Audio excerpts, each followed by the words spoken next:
ओम गुरु ब्रह्मा गुरु विष्णु गुरुदेव महेश्वर गुरु साक्षात् परब्रह्म तस्मै श्री गुरुवे नमः।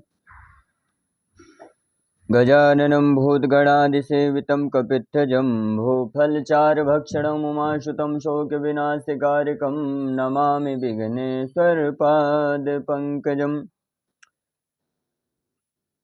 अथ द्वितीयोऽध्यायः भगवद्गीता। संजय उवाच तं तथा कृपयाविष्टं श्रुपूर्णाकुलेक्षणं विसीदन्तमिदं वाक्यमुवाच मधुसूदनः। संजय बोले, उस प्रकार करुणा से युक्त और व्याप्त आंसुओं से पूर्ण तथा व्याकुल नेत्रों वाले शोक युक्त उस अर्जुन के प्रति भगवान मधुसूदन ने यह वचन कहा।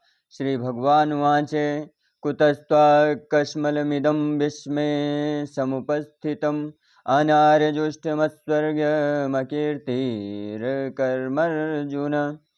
श्री भगवान बोले, हे अर्जुन, तुझे इस समय असमय में यह मोह किस हेतु से प्राप्त हुआ? क्योंकि ना तो यह श्रेष्ठ पुरुषों द्वारा आचरित है, न स्वर्ग को देने वाला है और न कीर्ति को करने वाला ही है। क्लैब्यम मा स्म गमः पार्थ नैतत्त्वपुपद्यते क्षुद्रम हृदय दौर्बल्यम त्यक्तोत्तिष्ठ परंतप। इसलिए हे अर्जुन, नपुंसकता को मत प्राप्त हो, तुझ में यह उचित नहीं जान पड़ती। हे परंतप, हृदय की तुच्छ दुर्बलता को त्याग कर युद्ध के लिए खड़ा हो जा। अर्जुन वाच कथम भीष्ममहं संख्यय द्रोणं च मधुसूदन स्तुभिः प्रतियोत्स्यामि पूजाहार वरिसूदन। अर्जुन बोले, हे मधुसूदन, मैं रणभूमि में किस प्रकार वाणों से भीष्म पितामह और द्रोणाचार्य के विरुद्ध लड़ूंगा, क्योंकि हे हरिसूदन, वे दोनों ही पूजनीय हैं। गुरु न हत्वा हि महानुभावा छेयो भोक्तुं भैक्षमपि ह लोके हत्यार्थ कामास्तुम गुरु निहैव भोजीव भोगानुरुधिर प्रदिग्धान। इसलिए इन महानुभाव गुरुजनों को ना मारकर मैं इस लोक में भिक्षा का अन्न भी खाना कल्याणकारक समझता हूँ, क्योंकि गुरुजनों को मारकर भी इस लोक में रुधिर से सने हुए अर्थ और काम रूप भोगों को ही तो भोगूंगा। नाचेत द्वित्या कतरन्नुगर्यो यद्वजयेम यदि वा नुजयुः यानेव हत्वा न जिजीविषाम स्तेव वस्थितः प्रमुखे धार्तराष्ट्र। हम यह भी नहीं जानते हैं कि हमारे लिए युद्ध करना और न करना इन दोनों में से कौन सा श्रेष्ठ है, अथवा यह भी नहीं जानते कि उन्हें हम जीतेंगे या हमको वे जीतेंगे, और जिनको मारकर हम जीना भी नहीं चाहते, वे ही हमारे आत्मीय धृतराष्ट्र के पुत्र हमारे मुकाबले में खड़े हैं। कार्पण्य दोषो पहत स्वभावा प्रेक्षामि त्वां धर्म संपूर्ण चेता यच्छेहसानिश्चितं ब्रूहि तन्मे शेषस्ते हम साधिमा त्वां प्रपन्नम। इसलिए कायरता रूप दोष से उपरत हुए स्वभाव वाला तथा धर्म के विषय में मोहित चित्त हुआ मैं आपसे पूछता हूँ कि जो साधन निश्चित कल्याणकारक हो वह मेरे लिए कहिए। क्योंकि मैं आपका शिष्य हूँ, इसलिए आपके शरण हूँ, मुझको शिक्षा दीजिए। नाहि प्रपश्यामि ममापुनुधा छद्मोक्षो षड्मेन्द्रियाणाम् अवाप्य भूमावसपन्नमृद्धं राज्यं सुराणामपि चाधिपत्यम्। क्योंकि भूमि में निष्कंटक धन धान्य संपन्न राज्य को और देवताओं के स्वामी पने को प्राप्त होकर भी मैं उस उपाय को नहीं देखता हूँ जो मेरी इंद्रियों को सुखाने वाले शोक को दूर कर सके। संजय वाच। संजय बोले, एव मुक्ता हृषिकेशं गुडाकेशः परन्तप नायोत्सेति गोविंद मुक्ता तूष्णीव भूवः संजय बोले, हे राजन, निद्रा को जीतने वाले अर्जुन अंतर्यामी श्री कृष्ण महाराज के प्रति इस प्रकार कहकर प्रिय फिर श्री गोविंद भगवान से युद्ध नहीं करूंगा यह स्पष्ट कहकर चुप हो गए। तमुवाच ऋषिकेशः प्रसन्न्यो भारत सैनयोरुभयोर्मध्ये विषेदन्तमिदं वचः। हे भरतवंशी धृतराष्ट्र, अंतर्यामी श्री कृष्ण महाराज दोनों सेनाओं के बीच में शोक करते हुए उस अर्जुन को हंसते हुए इसे यह वचन बोले। श्री भगवान वाच अशोचानन्वशोचस्त्वं प्रज्ञावादांश भासते गतासून गताशोषम नानुशोचन्ति पंडिता। श्री भगवान बोले, हे अर्जुन, तू न शोक करने योग्य मनुष्य के लिए शोक करता है और पंडितों के से वचनों को कहता है, परंतु जिनके प्राण चले गए हैं उनके लिए और जिनके प्राण नहीं गए हैं उनके लिए भी पंडित जन शोक नहीं करते। ना त्वेवाहं जातु नासं ना त्वं नेमे जनाधिपः ना चैव न भविष्यामः सर्वे वयमतः परम। ना तो ऐसा ही है कि मैं किसी काल में नहीं था, तू नहीं था अथवा ये राजा लोग नहीं थे, और ना ऐसा ही है कि इससे आगे हम सब नहीं रहेंगे। देहिनोऽस्मिन् यथा देहे कौमारं यौवनं जरा तथा देहांतर प्राप्तिर्धीरस्तत्र न मोहते। जैसे जीवात्मा की इस देह में बालकपन, जवानी और वृद्धावस्था होती है, वैसे ही अन्य शरीर की प्राप्ति होती है, उस विषय में धीर पुरुष मोहित नहीं होता। मात्रा स्पर्शास्तु कौन्तेय शीतोष्ण सुख दुःखदः आगमापायिनो नित्यास्तंतास्ते तेजस्व भारत। हे कुंती पुत्र, सर्दी गर्मी और सुख दुख को देने वाले इंद्रिय और विषयों के संयोग तो उत्पत्ति विनाशशील और अनित्य हैं, इसलिए हे भारत उनको तू सहन कर। यम हिना व्यथयन्ते ते पुरुषं पुरुषर्षभ सम दुख सुखम धीरम सोमृतत्वाय कल्पते। क्योंकि हे पुरुष श्रेष्ठ, सुख को समान समझने वाले जिस धीर पुरुष को ये इंद्रियां और विषयों के संयोग व्याकुल नहीं करते, वह मोक्ष के योग्य होता है। नास्तो विद्यते भावो ना भावो विद्यते सतः उभयोरोपि दृष्टोन्तस्त्वनयोस्तत्त्वदर्शिभिः। असत वस्तु की तो सत्ता नहीं है और सत का अभाव नहीं है, इस प्रकार इन दोनों का ही तत्व ज्ञानी पुरुषों द्वारा देखा गया है। अविनाशी तो तद्विद्येन सर्वमिदं ततं विनाशमव्ययस्यास्य न कश्चित्तुर्महर्ति।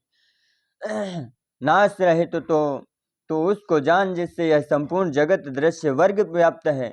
इस अविनाशी का विनाश करने में कोई भी समर्थ नहीं है। अंतवंत इमे देहा नित्यस्योक्ताः शरीरिणः अनाशिनो प्रमेयस्य तस्मादुदस्व भारत। इस नाश रहित प्रमेय नित्य स्वरूप जीवात्मा के ये सब शरीर नाशवान कहे गए हैं, इसलिए हे भरतवंशी अर्जुन, तो युद्ध कर। या एतनं वेत्ति हन्तारं यश्चैनं मन्यते हतम् उभौ तौ न विजानीतो नायं हन्ति न हन्यते। जो इस आत्मा को मरने वाला समझता है तथा जो इसको मरा जानता है, वे दोनों ही नहीं जानते, क्योंकि यह आत्मा वास्तव में ना तो किसी को मारता है और ना किसी के द्वारा मारा जाता है। ना जायते म्रियते वा कदाचित् नायं भूत्वा भविता वा न भूयः अजो नित्यः शाश्वतोऽयं पुराणो ना हन्यते हन्यमाने शरीरे। यह आत्मा किसी काल में भी ना तो जन्मता है और न मरता ही है, तथा न यह उत्पन्न होकर फिर होने वाला ही है, क्योंकि यह अजन्मा नित्य सनातन और पुरातन है। शरीर के मारे जाने पर भी यह नहीं मारा जाता। वेदा विनाशिनं नित्यं या एनं जमव्ययं कथं सा पुरुषः पार्थ कं घातयति हन्तिकम्। हे प्रथापुत्र अर्जुन, जो पुरुष इस आत्मा को नाश रहित नित्य जन्म और अव्यय जानता है, वह पुरुष कैसे किसको मरवाता है और कैसे किसी को मारता है। वंसासि जीर्णानि यथा विहाय नवानि गृहाति न्यरोपराणि तथा शरीराणि विहाय जीर्णान्यानि संयाति नवानि देहि। जैसे मनुष्य पुराने वस्त्र को त्याग कर दूसरे नए वस्त्रों को ग्रहण करता है, वैसे ही जीवात्मा पुराने शरीर को त्याग कर दूसरे नए शरीर को प्राप्त होता है। नैनं छिद्यन्ति शस्त्राणि नैनं दहति पावकः न चैनं क्लेदयन्त्यापो न शोषयति मारुतः। इस आत्मा को शस्त्र नहीं काट सकते, इसको आग नहीं जला सकते, इसको जल नहीं गला सकता और वायु नहीं सुखा सकता। अच्छोदयं मदाद्रोहयमक्लेदो शोष एव च नित्यः सर्वगतस्थाणो रचलोयं सनातनः।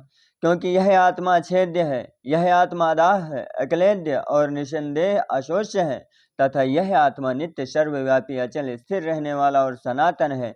अव्यक्तोऽयमचिन्तोऽयमविकार्योऽयमुच्यते तस्मादेवं विदित्वैनं नानुशोचितुमर्हसि। यह आत्मा व्यक्त है, यह आत्मा चिंत्य है और यह आत्मा विकार रहित कहा जाता है। इससे हे अर्जुन, इस आत्मा को उपर्युक्त प्रकार से जानकर तू शोक करने को योग्य नहीं है, अर्थात तुझे शोक करना उचित नहीं है। अथ चैनं नित्यजातं नित्यं वा मन्यसे मृतं तथापि त्वं महाबाहो नैवं शोचतुमर्हसि। किंतु यदि तू इस आत्मा को सदा जन्मने वाला सदा तथा सदा मरने वाला मानता हो तो भी है महाबाहो, तो इस प्रकार शोक करने योग्य नहीं है। जातस्य हि ध्रुवो मृत्युर्ध्रुवं जन्म मृतस्य च तस्मादपरिहार्यर्थे न त्वं शोचितुमर्हसि। क्योंकि इस मान्यता के अनुसार जन्मे हुए की मृत्यु निश्चित है और मरे हुए का जन्म निश्चित है। इससे भी इस बिना उपाय वाले विषयों में तो शोक करने योग्य नहीं है। अव्यक्तादीनि भूतानि व्यक्तमध्यानि भारत अव्यक्तानि नान्येव तत्र का परिदेवना। हे अर्जुन, संपूर्ण प्राणी जन्म से पहले अप्रकट थे और मरने के बाद भी अप्रकट हो जाने वाले हैं, केवल बीच में ही प्रकट हैं। फिर ऐसी स्थिति में क्या शोक करना। आचार्यवत् पश्यति कश्चिदेन माचार्यवद्वदति तथैव चान्यः आचार्यवच्चैन मन्यः तृणोति श्रुत्तापेनं वेद न चैव कश्चिन्।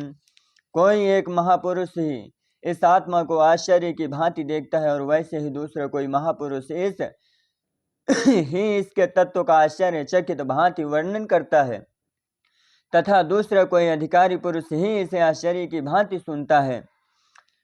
और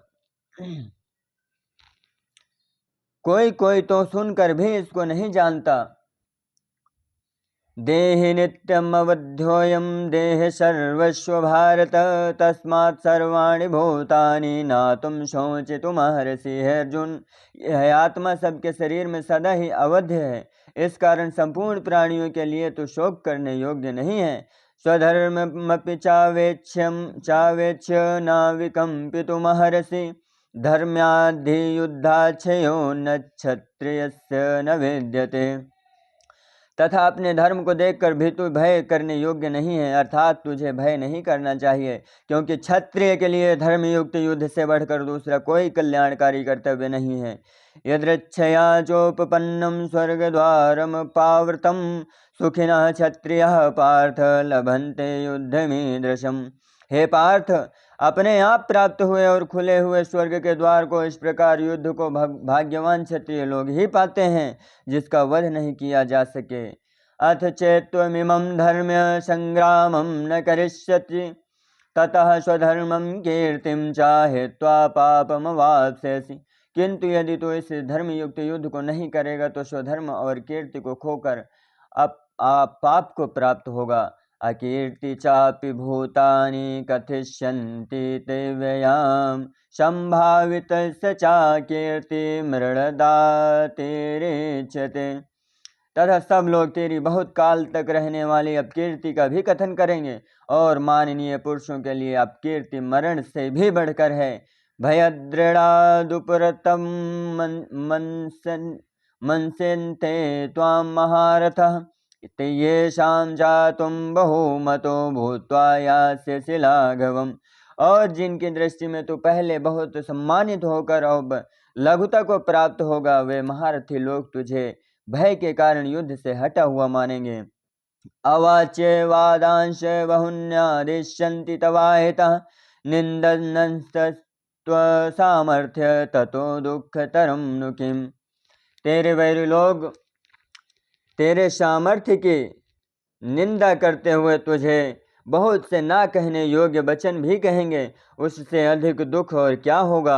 हतो वा प्राप्स्यसि स्वर्गं जित्वा भोक्ष्यसे महीम् तस्मादुत्तिष्ठ कौन्तेय युद्धाय कृतनिश्चयः।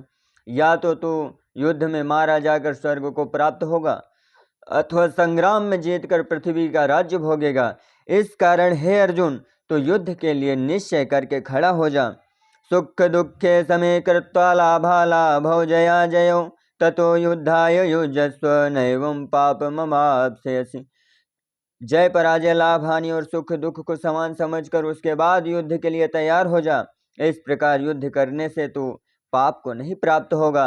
ऐसा ते विहिता सांख्ये बुद्धि योगे त्विमां शृणु बुद्धया युक्त यया पार्थ कर्म बंधम प्रहास्यसि।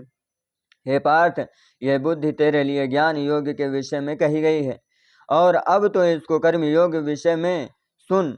जिस बुद्धि से युक्त हुआ तू कर्मों के बंधन को भली भांति त्याग देगा, अर्थात सर्वथा नष्ट कर डालेगा।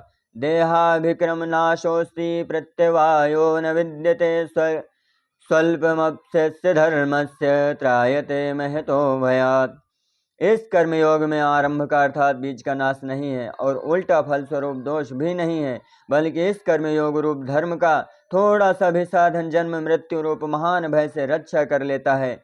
व्यवसायात्मिका बुद्धि रेके कुरु नंदन बहुशाखाहरंता रानंताश्च बुद्धयो व्यवसायिनाम। हे अर्जुन, इस कर्मयोग में निश्चयात्मिका बुद्धि एक ही होती है, किंतु अस्थिर विचार वाले विवेकहीन सकाम मनुष्यों की बुद्धियां निश्चय ही बहुत भेदों वाली और अनंत होती है।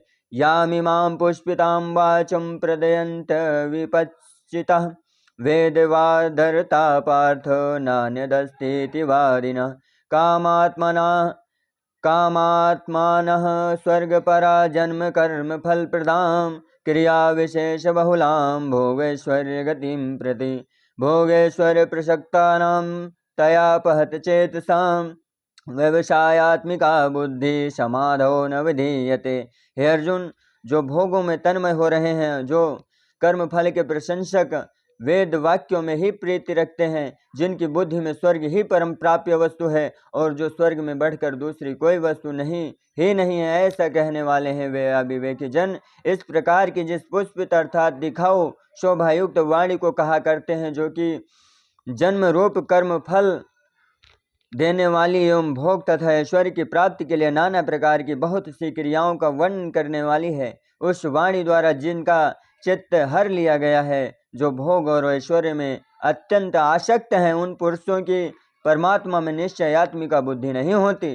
त्रैगुण्य विषया वेदा निस्त्रैगुण्यो भवार्जुन निर्द्वंदो नित्य सत्वस्थो निर्योग क्षेम आत्मवान। हे अर्जुन, वेद उपयुक्त प्रकार से तीनों गुणों के कार्य रूप समस्त भोगों एवं उनके साधनों का प्रतिपादन करने वाले हैं, इसलिए तो उन भोगों एवं उनके साधनों में आसक्तिहीन हर्ष शोकादि द्वंद्व से रहित नित्य वस्तु परमात्मा में स्थित योगक्षेम को ना चाहने वाला और स्वाधीन अंतःकरण वाला हो।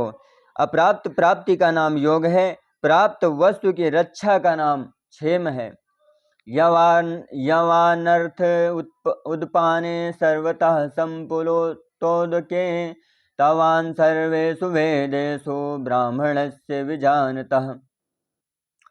यवान सब ओर से परिपूर्ण जलाशय प्राप्त हो जाने पर छोटे जलाशय में मनुष्य का जितना प्रयोजन रहता है, ब्रह्म को तत्व से जानने वाले ब्राह्मण का समस्त वेदों में उतना ही प्रयोजन रह जाता है।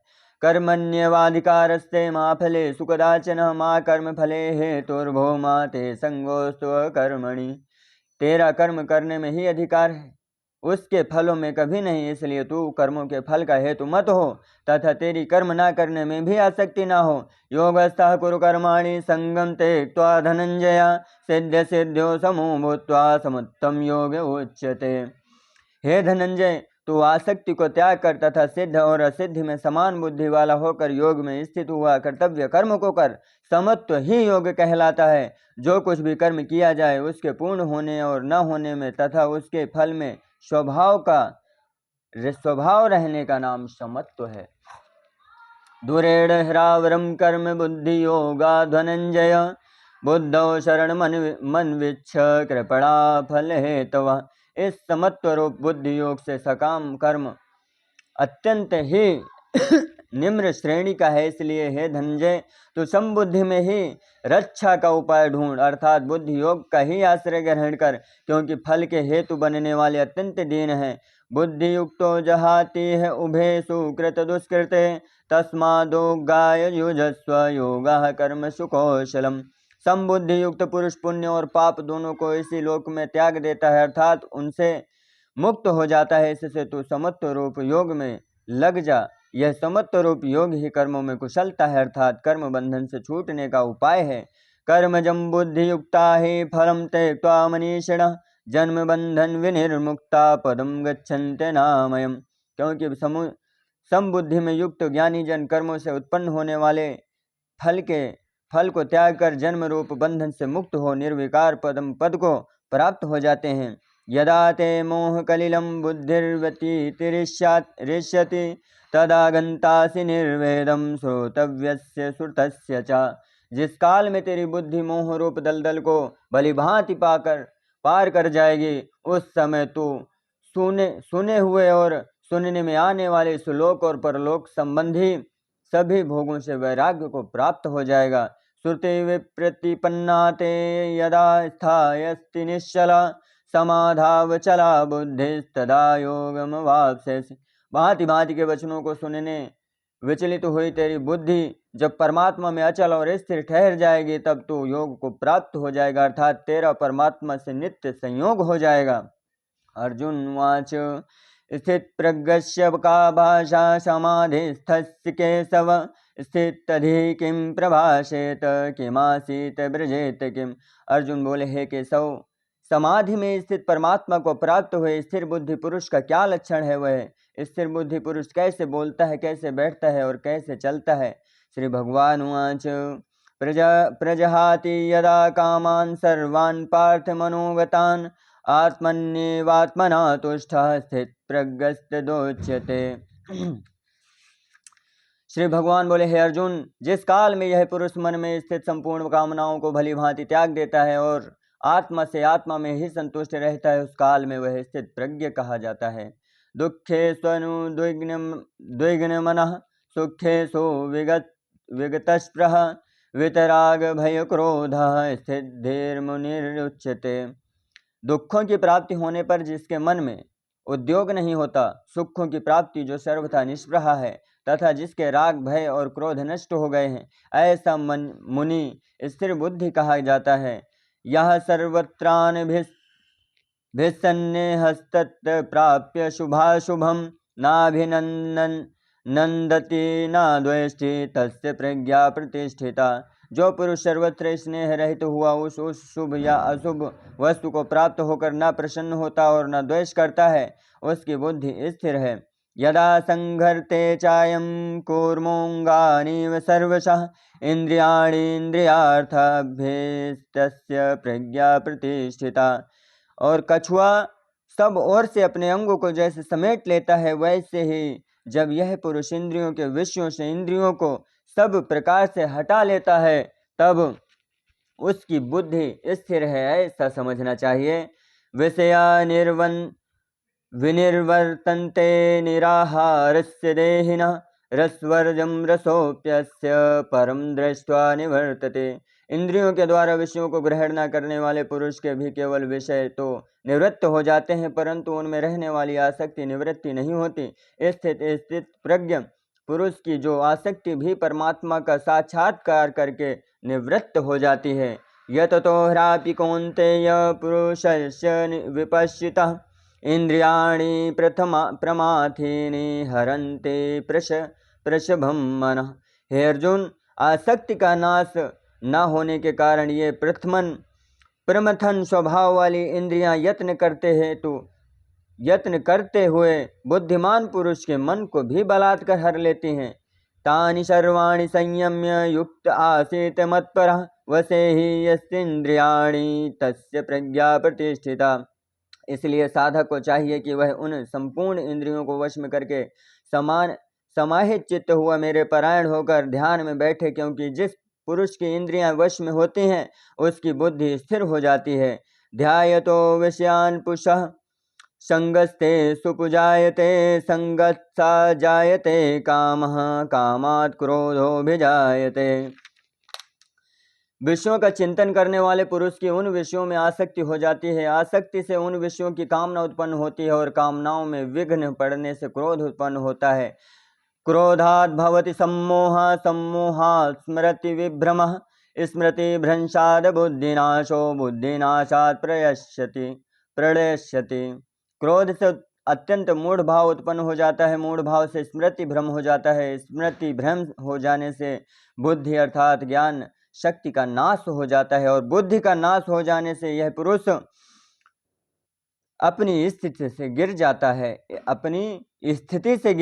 है। राग द्वेष वियुक्तस्तु विषयान् इंद्रिय शरण आत्मवैश्यर्विद्धे आत्मा प्रसादम अधिगच्छति। परंतु अपने अधीन किए हुए अंतःकरण वाला साधक अपने वश में की हुई राग द्वेष से रहित इंद्रियों द्वारा विषयों में विचरण करता हुआ अंतःकरण की प्रसन्नता को प्राप्त होता है।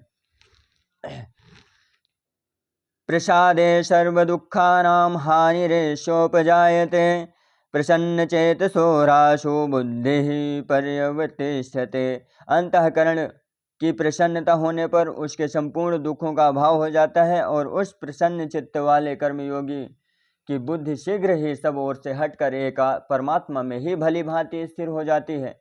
नास्ति बुद्धिर्युक्तस्य नाचायुक्तस्य भावना नाचा भावयतः शांतिर्शांतस्य कुतः सुखम। ना जीते हुए मन और इंद्रियों वाले पुरुषों में निश्चयात्मिका बुद्धि नहीं होती और उस आयुक्त मनुष्य के अंतःकरण में भावना ही भी नहीं होती तथा भावनाहीन मनुष्य को शांति नहीं मिलती और शांति रहित मनुष्य को सुख कैसे मिल सकता है। इंद्रियाणाम ही चरताम यन्मनोनुविधीयते तदस्य हरित प्रज्ञाम वायुर्नावमी वाम्भसी। क्योंकि जैसे जल में चलने वाली नाव को वायु हर लेती है, वैसे ही विश्व में विचरती हुई इंद्रियों में से मन जिस इंद्रिय के साथ रहता है वह एक ही इंद्रिय इस अयुक्त पुरुष की बुद्धि को हर लेती है। तस्मादस्य महाबाहो निगृहीतानि सर्वशः इंद्रियाणि इंद्रियार्थेभ्यस्तस्य प्रज्ञा प्रतिष्ठिता। इसलिए हे महाबाहो, जिस पुरुष की इंद्रियों के विषयों से सब प्रकार से निग्रह की हुई हैं उसी की बुद्धि स्थिर है। या निशा सर्वभूतानां तस्यां जागृति संयमी यस्यां जागृति भूतानि सा निशा पश्यतो मुनिः। संपूर्ण प्राणियों के लिए जो रात्रि के समान है उस नित्य ज्ञान स्वरूप परमानंद की प्राप्ति में स्थिर प्रज्ञ योगी जागता है। और जिस नाशवान संसार की सुख की प्राप्ति में सब प्राणी जगते हैं, परमात्मा में तत्व को जानने वाले मुनि के लिए वह रात्रि के समान है। आपूर्यमाणमचल प्रतिष्ठं समुद्रमापः प्रविशन्ति यद्वत् तद्वत् कामायं प्रविशन्ति सर्वे सा शांतिमाप्नोति न कामकामी।